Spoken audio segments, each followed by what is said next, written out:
Na Amazônia, o encontro dos rios Negro e Solimões atrai turistas de todo o Brasil.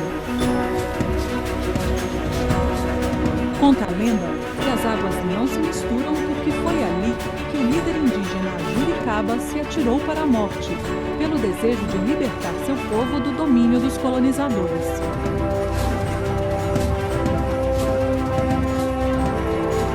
A exploração econômica da Amazônia começou em 1541, quando o capitão espanhol Francisco de Orellana desceu o rio em toda a sua extensão. Ele foi o primeiro a desvendar as riquezas do lugar e enviou relatos de seu achado à Europa. Assim, a cobiça se espalhou. Portugal, França, Holanda e Inglaterra passaram a organizar expedições para invadir e explorar a região. Para facilitar a dominação dos indígenas e forçar a ocupação, os colonizadores deslocavam as tribos à força para lugares distantes. Era o chamado descimento. Longe de suas terras, os índios ficavam confinados e eram submetidos a trabalhos forçados. Ali, abandonavam suas crenças pela fé cristã, pregada pelos jesuítas. No século XVIII, os portugueses já dominavam a região e mantinham fortificações e povoados em pontos estratégicos. Mas as missões enfrentavam cada vez mais a resistência e a revolta dos povos indígenas. Em um afluente do Rio Negro, havia a grande aldeia da tribo Manau. Ali vivia o corajoso guerreiro Ajuricaba, filho do cacique Uiuiebene. O jovem era belo e forte. Seu nome vinha das palavras indígenas Ajuri, que significa ajuntamento, e Caba, como é conhecido o marimbondo. O que eu posso dizer, o povo Manau esteve na região hoje Manaus, né? Antigamente chamado por nós como Dia Canenavi. Dia é rio, Canenavi é casa do Abiú, terra do Abiú seria isso, né? Então ali que viveu esse povo. Povo guerreiro e temido, os Manaus dominavam outros grupos mais fracos. Eles chegavam a capturar indígenas inimigos e entregá-los aos brancos em troca de utensílios e armas. Com a morte de seu pai, Ajuricaba tornou-se cacique e passou a combater os colonizadores, a escravização e a exploração que eles promoviam. A resistência dele foi muito grande, né? Os portugueses se sentiram ameaçados, né?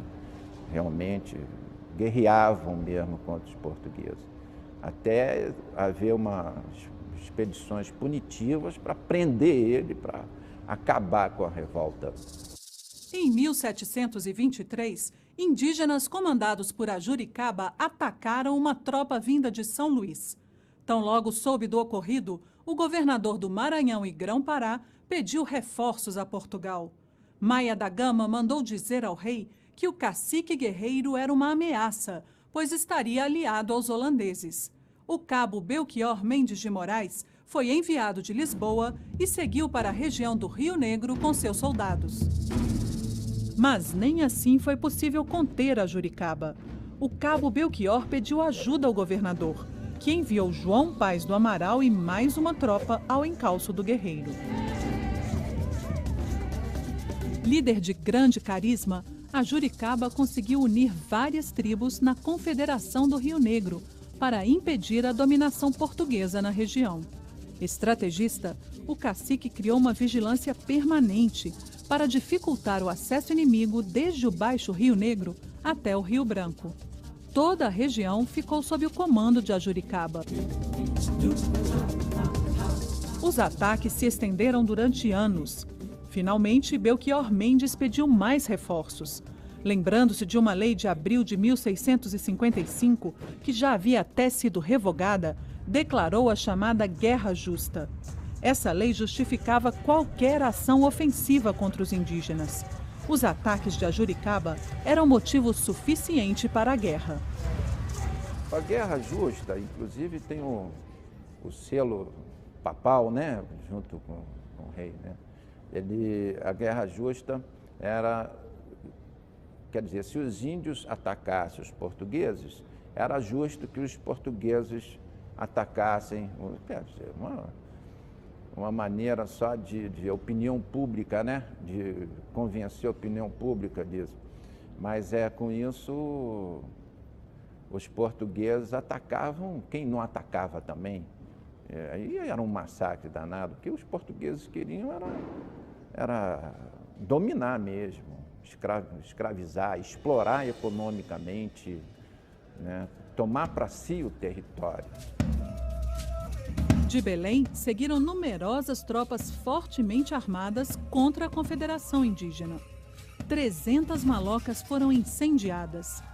15 mil indígenas morreram, entre homens, mulheres e crianças. O jovem Cucunaça, filho de Ajuricaba, que lutava na batalha, foi uma das vítimas. Enlouquecido pela dor, o bravo cacique se lançou furiosamente sobre os inimigos. Assim, Ajuricaba foi dominado. Com ele, outros 300 indígenas foram aprisionados. No caminho de barco pelo Rio Negro até Belém, Ajuricaba reagiu, mesmo acorrentado. O cacique chegou a ferir os soldados da tropa que o conduzia. Dominado, depois de muita luta, o guerreiro atirou-se nas águas do Rio Negro, desaparecendo para sempre. Era o ano de 1728. Nós dependemos de nossos rios, de nossos lagos, de nossas florestas. Esse é o patrimônio que o Brasil deve defender. O que temos melhor é o verde, é a natureza, né? Então, a Ajuricaba fez isso. Então, eu sou um dos Ajuricabas, outros índios são Ajuricabas também. Você também deve ser uma Ajuricaba, né? O povo brasileiro tem que defender o que é nosso. Ajuricaba nasceu livre e jamais poderia se sujeitar à tirania daqueles que escravizavam seus irmãos. Ele é um símbolo de liberdade.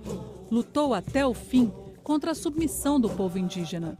Pela coragem de defender sua terra e sua gente em troca da própria vida, Ajuricaba é um dos construtores do Brasil.